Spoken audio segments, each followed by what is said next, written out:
بسم اللہ الرحمن الرحیم۔ الحمد للہ رب العالمین والصلاة والسلام على سید المرسلین اما بعد فاعوذ باللہ من الشیطان الرجیم بسم اللہ الرحمن الرحیم یا ایہا الذین آمنوا کتب علیکم الصیام کما کتب علی الذین من قبلکم لعلکم تتقون قال النبی صلی اللہ علیہ وسلم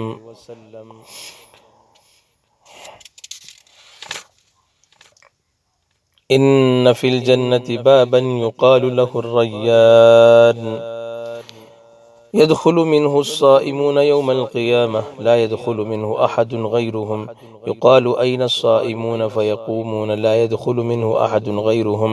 فإذا دخلوا أغلق فلم يدخل منه أحد وقال النبي صلى الله عليه وسلم الصيام جنة وإذا كان يوم صوم أحدكم فلا يرفث ولا يسخب فإن سابه أحد أو قاتله فليقل إني امرؤ صائم۔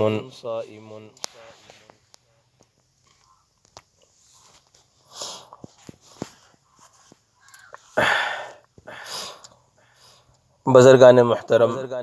معزز سامعین اور معزز سامعات، السلام علیکم ورحمۃ اللہ وبرکاتہ۔ اللہ تعالیٰ کا بے انتہا کرم و احسان ہے کہ اللہ پاک نے ہم تمام کو ایمان والا بنایا، اپنی بے شمار انگنت نعمتوں سے اللہ پاک نے سرفراز فرمایا۔ من جملہ ان نعمتوں کے ماہ رمضان اللہ تعالیٰ کی ایک بہت بڑی نعمت اور ایک بہت بڑی عظیم نعمت ہے، بہت بڑی عظیم نعمت ہے، کیونکہ اس مہینے کے اندر اللہ تبارک و تعالیٰ کی رحمتیں، برکتیں موسلا دھار بارش کی طرح برستی ہیں، اور اس کے اندر اللہ تبارک و تعالیٰ اپنی رحمتوں کی ہواؤں کو چلاتے ہیں، اور اس وقت جو عالم اسلام بلکہ ساری دنیا اس وقت مختلف قسم کی وباؤں سے جو پریشان ہے، اللہ جیسے حدیث کے اندر آتا ہے کہ ایک رمضان کی پہلی رات میں ایک ہوا عرش کے نیچے سے جو چلتی ہے رحمتوں والی، اللہ پاک نے اس ہوا کو چلا بھی دیا ہے۔ اب اللہ سے دعا ہے کہ اللہ تبارک و تعالی اس بابرکت ہوا کے ذریعے ساری دنیا سے اللہ پاک اس وبا کو ختم فرما دے، اللہ سے دعا کریں۔ دوسری بات یہ ہے کہ اس بابرکت مہینے کو اللہ نے روزے رکھوانے کے لیے منتخب کیا ہے۔ اس کے اندر روزہ ایک بہت اہم عبادت ہے، اور تراویح بھی اہم عبادت ہے۔ تراویح چونکہ سنت ہے اور روزہ مستقلاً فرض ہے، اور ماہ رمضان کی فضیلت پر یہ علماء کے روز بروز جو ہیں یہ جو مستقل اس پر جو بحث کی جا رہی ہے ایک ایک عنوان پر، یہ اس کو آپ نعمت سمجھیں، کیونکہ یہ وقت ہمارے لیے بڑا قیمتی وقت ہے، اور اس وقت ہم فرصت سے بھی ہیں، تو لہٰذا ہم لوگ بار بار اس چیز کو سنیں، اس پر عمل کرنے کی کوشش کریں اور اپنی آخرت کو بنانے کی کوشش کریں۔ مجھے ایک عنوان دیا گیا ہے، وہ یہ ہے کہ جیسے گزشتہ کل حضرت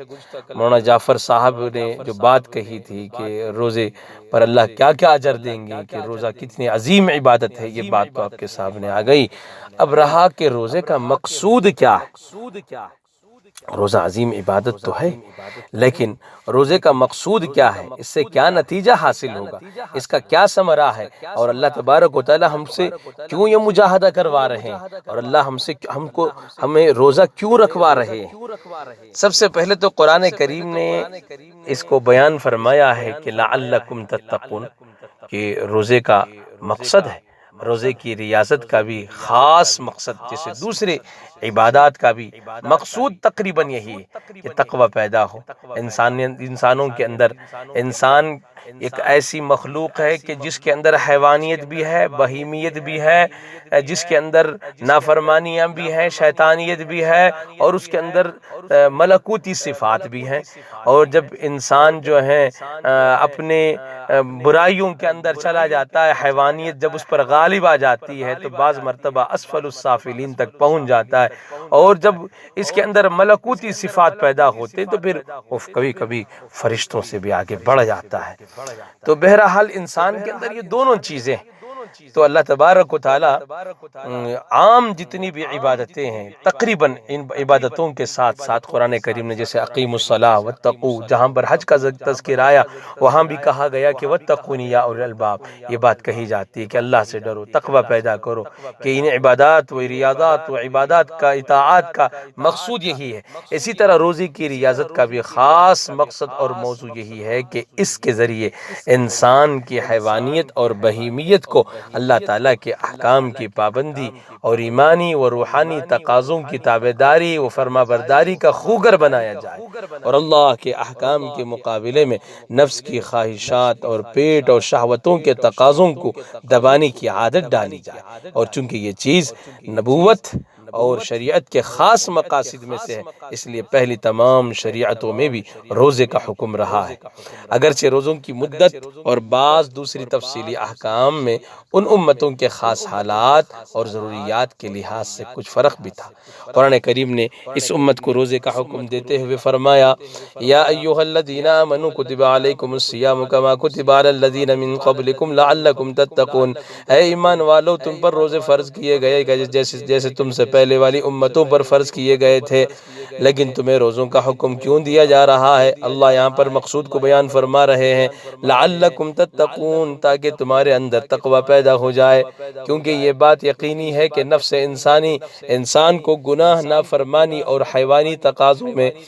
اسی وقت مبتلا کرتا ہے جبکہ وہ سیر ہوتا ہے، جب وہ خوب پیٹ بھرا ہوا ہوتا ہے، اور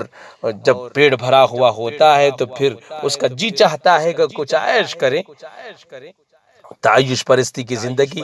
اسی کو کہا جاتا ہے۔ اس کے برخلاف جب انسان بھوکا ہوتا ہے تو مزمحل پڑ جاتا ہے، اس کے ہاتھ پیر ڈھیلے ہو جاتے، روح مضبوط ہو جاتی ہے اور روح کے اندر طاقت و قوت پیدا ہوتی ہے۔ اسی لیے روزے کی حالت میں آپ نے دیکھا ہوگا کہ جی چاہتا ہے کہ نماز پڑھیں، جی چاہتا ہے کہ قرآن پڑھیں، جی چاہتا ہے کہ اللہ کو کچھ یاد کر لیں، جی چاہتا ہے کہ کچھ اللہ تعالیٰ کو کچھ جنت و جہنم کا تذکرہ کریں۔ یہ کیوں ایسا ہوتا ہے کہ جب بدن بالکل ہلکا پڑ جاتا ہے، جب اعضاء و جوارح یعنی نفس جب بالکل بھوکا ہوتا ہے تو روح طاقتور ہو جاتی ہے۔ ہاں بھائی، روزے کا مقصد یہی ہے کہ نفس کو بھوکا رکھا جائے، بھوکا رکھ کر مادی و شہوانی تقاضوں کو بروئے کار لانے سے اس کو روکا جائے۔ مقصود یہی ہے کہ مادی و شہوانی تقاضوں کو بروئے کار لانے سے اس کو روکا جائے تاکہ گناہ پر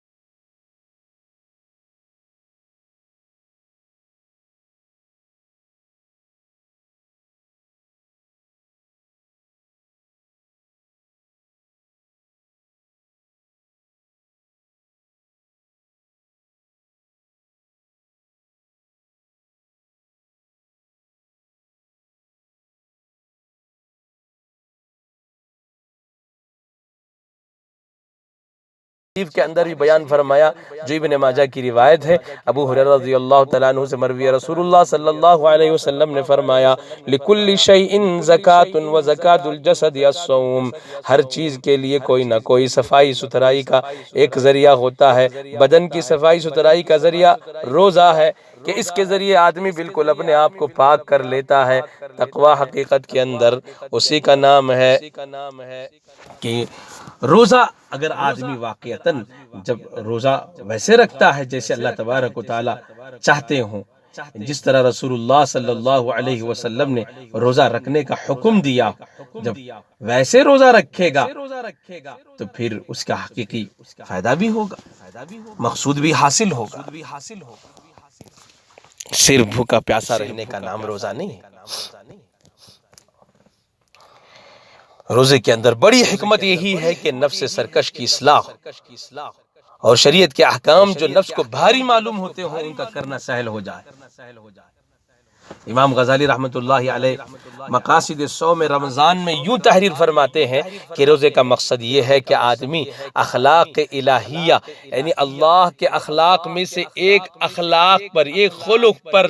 خلق کا پرتو اپنے اندر پیدا کر لے، جس کو سمدیت کہتے ہیں۔ وہ امکانی حد تک فرشتوں کی تقلید کرتے ہوئے خواہشات سے دستکش ہو جائے، اس لیے کہ فرشتے بھی خواہشات سے پاک ہیں اور انسان کا مرتبہ بھی بہائم سے بلند ہے۔ نیز خواہشات کے مقابلے کے لیے اس کو عقل و تمیز کی روشنی عطا کی گئی ہے، البتہ وہ فرشتوں سے اس لحاظ سے کم تر ہے کہ خواہشات اکثر اس پر غلبہ پا لیتی ہیں، اس کو ان سے آزاد ہونے کے لیے سخت مجاہدہ کرنا پڑتا ہے۔ چنانچہ جب وہ اپنی خواہشات کی روح میں بہنے لگتا ہے، یعنی انسان جب اپنے خواہشات کی روح میں بہنے لگتا ہے تو اسفل السافلین، انسان بالکل جانور سے بھی بدتر ہو جاتا ہے، اور جب وہ اپنی خواہشات پر غالب آتا ہے، امام غزالی فرماتے ہیں کہ اعلی علیین اور فرشتوں کے آفاق تک پہنچ جاتا ہے۔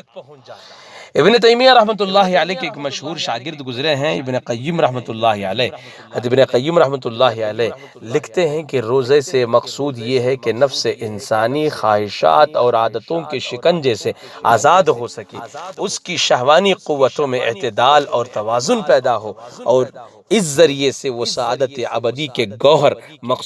مقصود تک رسائی حاصل کر سکے اور حیات ابدی کے حصول کے لیے اپنے نفس کا تزکیہ کر سکے۔ بھوک اور پیاس سے اس کی ہوس کی تیزی اور شہوت کی حدت میں تخفیف پیدا ہو، اور یہ بات یاد آئے کہ کتنے مسکین ہیں جو نان شبینہ کے محتاج ہیں، وہ شیطان کے راستوں کو اس پر تنگ کر دے، اعضاء و جوارح کو ان چیزوں کی طرف مائل ہونے سے روک دے جن سے دنیا اور آخرت کا دونوں کا نقصان ہوتا ہو۔ اس لحاظ سے جو ابن قیم رحمۃ اللہ علیہ نے یہ جو تقوی کی تعریف لکھی ہے اور روزے کا مقصود جو لکھا ہے، اگر اس لحاظ سے دیکھا جائے تو یہ اہل تقوی کی لگام ہے، یہ مجاہدین کی ڈھال ہے، اور روزہ ابرار و مقربین کی ریاضت ہے۔ یہ اتنی بڑی عبادت ہے، اگر غور کر کے دیکھا جائے اتنی بڑی عبادت ہے کہ اللہ ہمارے پورے سال کی تربیت اس کے اندر فرما رہے ہیں کہ اللہ تبارک و تعالی ہمارے اندر ملکوتی صفات پیدا کرنا چاہتے ہیں کہ بندے کے اندر ملکوتی صفات پیدا ہو جائیں، حیوانیت اور بہیمیت اس کے اندر ختم ہو جائے۔ اسی لیے رسول اللہ صلی اللہ علیہ وسلم نے بھی ارشاد فرمایا کہ روزہ کیسا ہو، اذا کان یوم صوم احدکم فلا یرفث ولا یسخب، جب تم میں سے کوئی آدمی روزہ رکھے، یہ روزہ ڈھال ہے لیکن ڈھال اسی وقت بنا رہتا ہے، اسی وقت تک جب تک کہ اس کو پھاڑ نہ ڈالے، اس لیے جب کوئی آدمی تم میں سے روزہ رکھے تو فلا یرفث ولا یسخب، آپ نے فرمایا کہ بری باتیں، فحش باتیں، گندی باتیں نہ کرے، شور و شغب نہ کرے، اور بیکار وقت ضائع نہ کرے، اور گالی گلوچ نہ کرے، یہاں تک کہ رسول اللہ صلی اللہ علیہ وسلم نے فرمایا اگر کوئی آدمی گالی گلوچ کرنے والا، کوئی جھگڑا کرنے والا تم سے جھگڑا کر بھی دے، آپ نے فرمایا فَلْيَقُلْ إِنِّي امْرُؤٌ صَائِمٌ، اس سے کہہ دے کہ بھائی میں روزے کی حالت میں تجھ سے جھگڑ نہیں سکتا ہوں، کیونکہ میرا روزہ ہے، کہ روزے کا مطلب یہ ہے کہ پورا دن میں عبادت میں لگا ہوا ہوں، میرے ہاتھ پیر بھی روزے میں ہے، میری کان آنکھ بھی روزے میں ہے، میری ہر شے روزے میں ہے، میں تیرا جواب گالی کا گالی سے نہیں دے سکتا ہوں، میں تیرے لیے ہاتھ پیر کا جواب بھی ہاتھ پیر سے نہیں دے سکتا ہوں، بالکل میں روزے کی حالت میں ہوں۔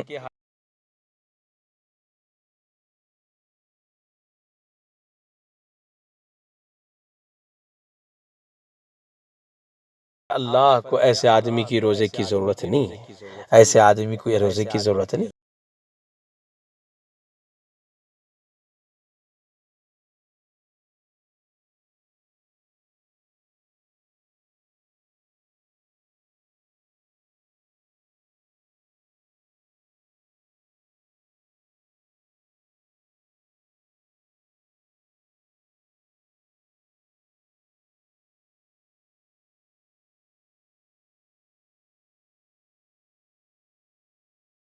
پاک جتنا بھی روزے پر اجر دیں گے وہ کیسے روزے پر اجر دیں گے؟ کیسے روزے پر؟ ایسے روزے پر جو آج کل ہمارے روزے ہو رہے ہیں کہ بھوکے پیاسے تو صبح سے شام تک ہیں، ہمارے گانے بھی چل رہے ہیں، موبائل بھی چل رہے ہیں، گناہوں پر ہمارے ہاتھ چل رہے ہیں اور گناہوں پر ہمارے قدم چل رہے ہیں، اور ہم وقت بیٹھ کے ضائع کر رہے ہیں، اور نہ سحری کے اندر ہم کوئی احتیاط کرتے ہیں اور نہ افطاری میں ہم کوئی احتیاط کرتے ہیں، بلکہ بالکل حرام و حلال کی تمیز کیے بغیر کہیں سے بھی آیا کچھ بھی لے لیا، کچھ بھی کھا لیا، اور بالکل، اور ہم اتنا پیٹ بھر کے بھی کھا لیتے ہیں کہ جو حرام تک پہنچ جاتا ہے۔ سحری میں اتنا کھا رہے ہیں کہ روزے کا کوئی احساس نہیں ہے، اور افطاری کے موقع پر بھوک پیاس کا کوئی احساس نہیں۔ اگر بھوک پیاس کا احساس ہو افطاری کے موقع پر آدمی کے، اب جب آدمی بالکل ایک دم بھوکا پیاسا رہتا ہے، شدت کی پیاس لگتی ہے، اللہ کی طرف اس کا دل متوجہ ہوتا ہے، اب ہاتھ اٹھا کے 2 آنسو بہاتا ہے اپنے اللہ کے سامنے مغرب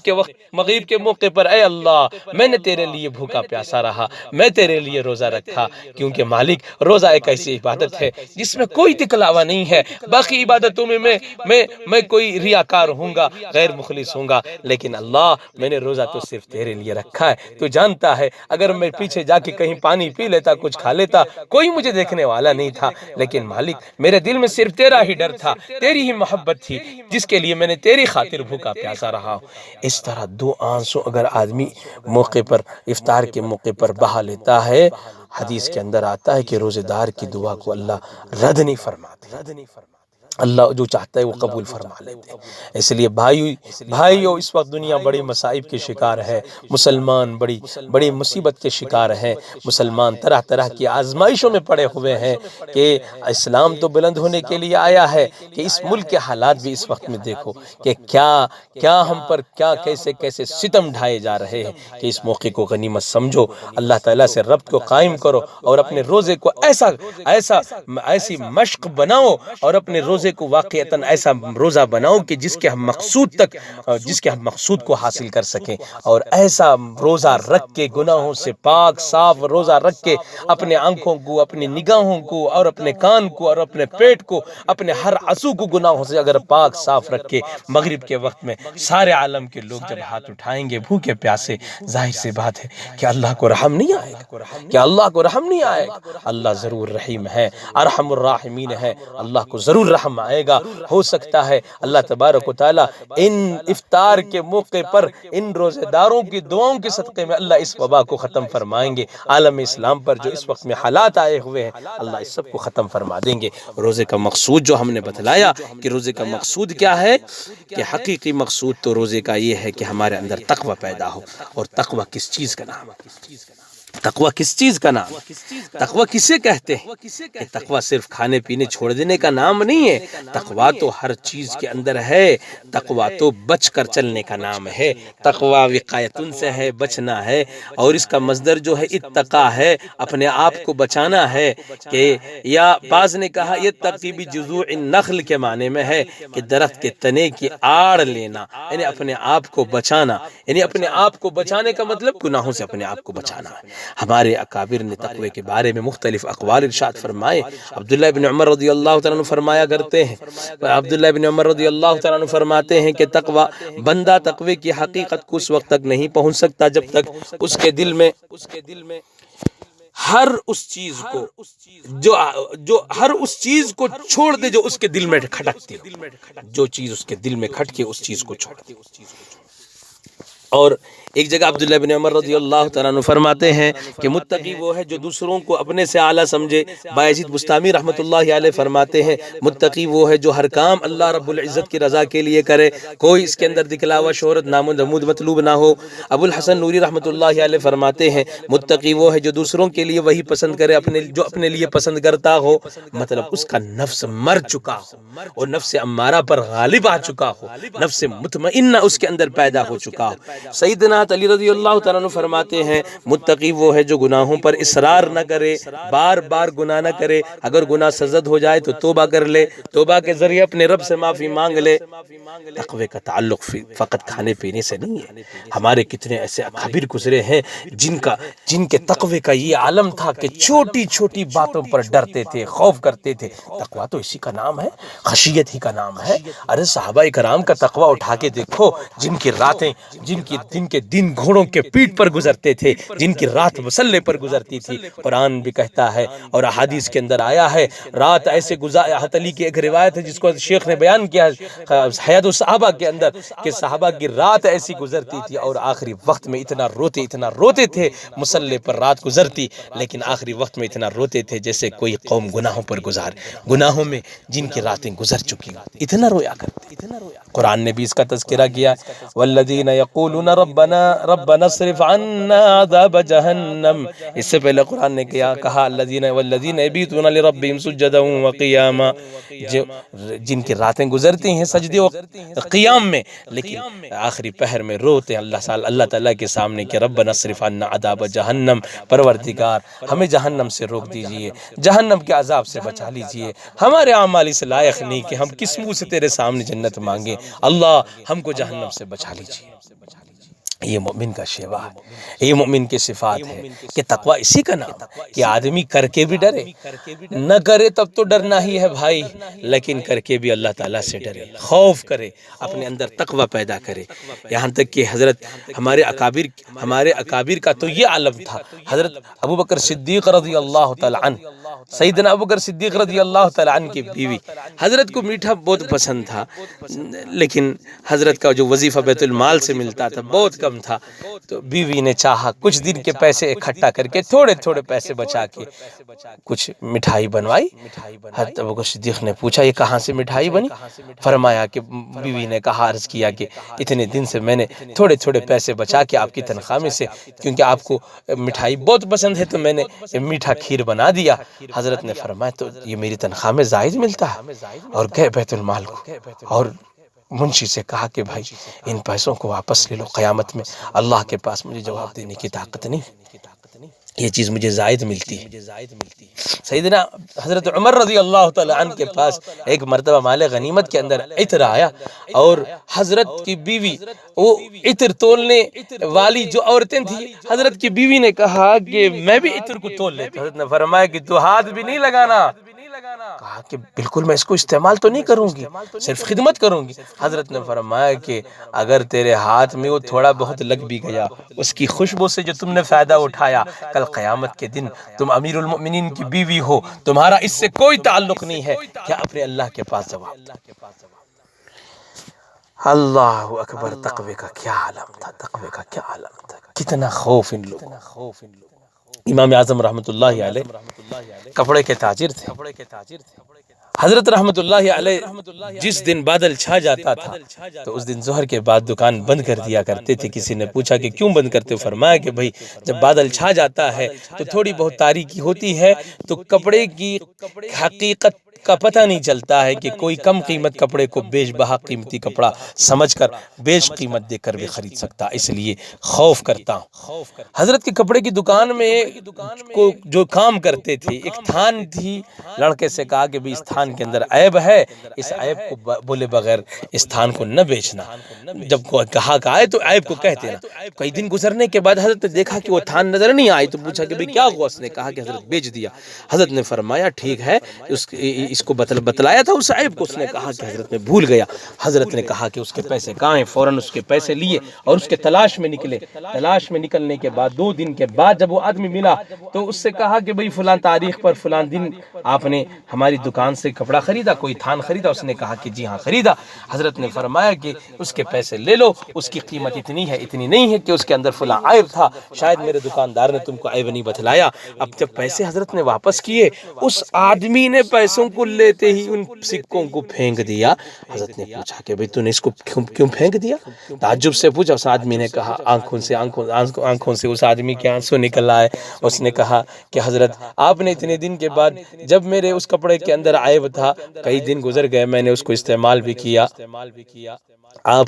کہ دل میں اللہ کا جب اتنا ڈر ہو کہ کوئی ضروری نہیں تھا کہ آپ یہاں پر عیب بتلاتے، کیونکہ میں نے پوچھا بھی نہیں تھا، لیکن آپ اس عیب کو بتلانے کے لیے یہاں پر آئے۔ آپ کے دل میں جب اتنا ڈر ہو، آپ کسی کو دھوکہ دینا نہ چاہتے ہو، تو پھر حضرت میں بھی یہ بات بتلاؤں، حقیقت میں یہ جو پیسے میں نے دیے تھے یہ کھوٹے سکے تھے، اس لیے میرے دل میں خیال آیا کہ جس بندے کے دل میں اللہ کا اتنا ڈر ہو، تو میں ایسی اللہ تعالیٰ کی ایسی مخلوق کو، اللہ کے ایسی مخلوق کو میں کیوں دھوکہ دوں؟ تو میں نے بھی توبہ کر لیا۔ پھر اس کے بعد اس نے اچھے سکے حضرت والا کو عطا فرمائے۔ بہرحال اس سے پتہ چلتا ہے کہ ان لوگوں کے دلوں میں تقوی کیسا ہوتا تھا۔ تقوی اسی کو کہا جاتا ہے کہ آدمی ہر موقع پر اپنے اللہ تعالیٰ سے ڈرتے رہے۔ ایک جگہ رسول اللہ صلی اللہ علیہ وسلم نے فرمایا اتق المحارم، کہ اللہ کے بندو اتق المحارم، کہ حرام چیزوں سے بچ جاؤ، تکن اعبد الناس، لوگوں کے اندر سب سے زیادہ عابد و زاہد بن جاؤ۔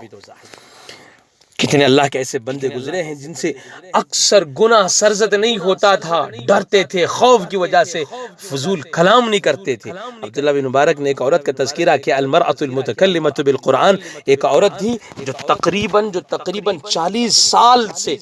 صرف بات کرتی تھی، اللہ کے کلام بات کرتی تھی تو اللہ کے کلام کو ہی پیش کیا کرتی تھی۔ ایسے اللہ کے بندے کو سے اللہ کے بندے۔ بہرحال حسن بصری رحمۃ اللہ علیہ فرماتے ہیں کہ ایک حصہ گناہ کا چھوڑ دینا بہتر ہے اس سے کہ انسان 1000 حصے نیکی کے کرے۔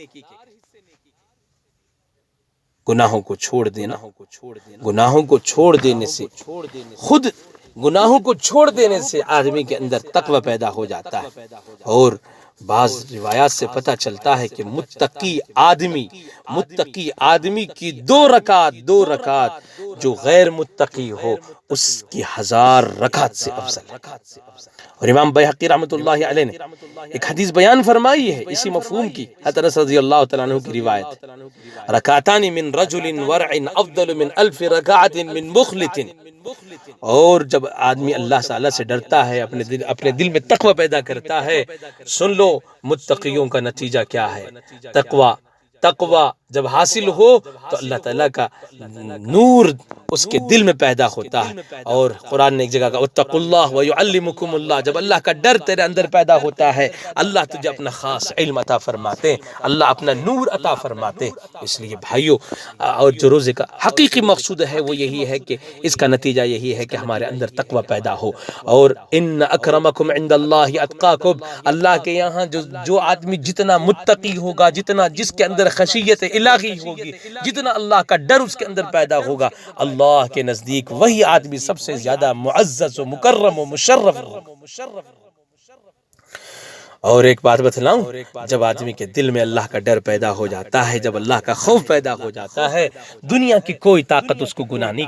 کروا سکتی ہے۔ اگر جس کے دل میں اللہ کا ڈر نہ پیدا ہو، اس وقت میں ساری دنیا کی کوئی طاقت اس کو گناہ سے نہیں روک سکتی ہے۔ دیکھو اب تو بیماری سے ڈر کے گناہوں کے اڈے بازار بند ہوئے، گناہوں کے اڈے بند ہوئے، ورنہ اس سے پہلے اللہ کا ڈر نہیں تھا، اللہ کا خوف نہیں تھا، کہاں چلے گئے تھے مسلمان؟ حرام کے بازار گرم ہو رہے تھے، شراب کے اڈے کھلے ہوئے تھے، اور کسی کوئی خوف نہ تھا، کوئی ڈر نہ تھا۔ اب تو بیماری آئی تو سب کے اندر چلو، بیماری کی وجہ سے تقوی پیدا ہوا، اللہ کا ڈر پیدا ہوا، بیماری کا ڈر پیدا ہوا، لیکن اس موقع کو غنیمت سمجھ کر اب تو اپنے اندر تقوی پیدا کر لو، اللہ کا ڈر پیدا کر لو۔ روزے کا مقصود بھی یہی ہے۔ اور قرآن کریم نے ایک جگہ ارشاد فرمایا، جو بندہ اللہ سے ڈرتا ہے وہ اللہ کا خاص ولی بن جاتا ہے، اللہ کا دوست بن جاتا ہے۔ اور جب وہ اللہ کا دوست بن جاتا ہے تو پھر دیکھیے اللہ کی طرف سے اسے کیا حاصل ہوتا ہے، وَمَن يَتَّقِ اللَّهَ يُكَفِّرْ عَنْهُ سَيِّئَاتِهِ وَيُعْظِمْ لَهُ أَجْرًا۔ جو بندہ اللہ تعالیٰ سے ڈرتا ہے، خوف کرتا ہے، خشیت الہی جس کے اندر پیدا ہوتی ہے، اللہ فرماتے ہیں اس کے گناہ معاف کر دیے جاتے ہیں، اور اللہ پاک اس کا اجر دگنا عطا فرماتے ہیں۔ ہر کام کا بدلہ اللہ اس کو دگنا عطا فرماتے ہیں، نیکیوں کا اجر اس کا دگنا کر دیتے ہیں۔ اور ایک جگہ قرآن نے کہا وَمَن يَتَّقِ اللَّهَ يَجْعَل لَّهُ مَخْرَجًا، جو بندہ اللہ تعالیٰ سے ڈرتا ہے اللہ اس کے لیے ہر تنگی میں راستے نکال دیتے ہیں، وَيَرْزُقُهُ مِنْ حَيْثُ لَا يَحْتَسِبُ، اور اللہ تعالیٰ ایسی جگہ سے رزق عطا فرماتے ہیں جس کا اسے گمان بھی نہیں ہوتا ہے۔ تو روزے کا حقیقی مقصود یہی ہے کہ ہمارے اندر تقوی پیدا ہو، اللہ کا ڈر پیدا ہو، ہمارے اندر اللہ کا خوف پیدا ہو، خشیت الہی پیدا ہو۔ یہ ہم ایک مشق میں ہیں اس وقت، ہم اس موقع پر، اس پورے مہینے کے اندر ہم امتحان میں ہیں۔ یہ ہم سوچ لیں کہ ہم اچھی طرح مجاہدہ کریں گے، مشقتیں اٹھائیں گے، گناہوں سے بالکل اپنے آپ کو بچائیں گے، اور واقعی امسال ایسے روزے ہم رکھیں گے جیسے اللہ تعالیٰ کو ہمارے روزوں سے جو اللہ ہم سے چاہتا ہے، ہم ایسے روزے رکھ کے دکھلائیں گے، اور ہم اللہ تعالیٰ کا خوف اپنے دل کے اندر پیدا کریں گے، اور پھر اپنے آپ کو صبح سے شام تک روزے کی حالت کے اندر تمام تر گناہوں سے بالکل پاک رکھیں گے۔ اس موقع پر ایک بات بھی یہ بتلا دوں، جو بھائی سنتے ہیں، کیونکہ اگر سامنے کہتے ہیں اعتراض کرتے ہیں، بہرحال اس میں کوئی اعتراض کا مسئلہ نہیں ہے۔ بہت سے لوگ رمضان کے اندر جو قوالی ہوتی ہے، اس قوالی کے اندر جو میوزک ہوتی ہے اس کو گناہ نہیں سمجھتے، بھائی حرام ہے، اور جو حرام جو چیز بعض مرتبہ اس کو گناہ نہ سمجھا ہو، اللہ توبہ کی توفیق سلب کر لیتے، اس لیے اس سے بچو، احتراز کرو، جو چیز حرام ہے وہ قیامت تک کے لیے حرام۔ اور اسی طرح موبائل کے اندر جو رنگ ٹون استعمال کرتے، موبائل کے اندر جو لڑکیوں کی تصویریں دیکھتے ہیں، اور اسی طرح یہ جو تصویریں آتی ہیں چاہے نیوز کے اندر ہو، وہ بھی حرام ہے، حرام ہے۔ اس لیے بالکل اپنے آپ کو بچاؤ، اور اسی طرح ہم اپنے وقت کو ضائع کرنے کے عادی بن چکے ہیں، وقت ٹائم پاس کرنے کے لیے بہت سے لوگ اس وقت میں بہت سے لوگ جو ہیں موبائل کے پیچھے پڑے ہوئے، مطلب گیم میں لگے ہوئے ہیں۔ بھئی حرام ہے موبائل کے اندر جو گیم ہے اس کو جو ہم دیکھ رہے ہیں، بالکل مطلب اس سے جو کھیل رہے ہیں، وقت ضائع کر رہے ہیں نوجوان ہمارے، بالکل حرام ہے۔ اس سے بچیں، توبہ کریں کثرت سے، اور گناہوں سے استغفار کریں، اور پھر ساتھ ساتھ ساری امت کے حق میں دعا کریں، اللہ اس رمضان کو ہمارے لیے خیر کا، برکت کا باعث بنائے۔ السلام علیکم ورحمۃ اللہ وبرکاتہ، آخر دعوانا الحمدللہ رب العالمین۔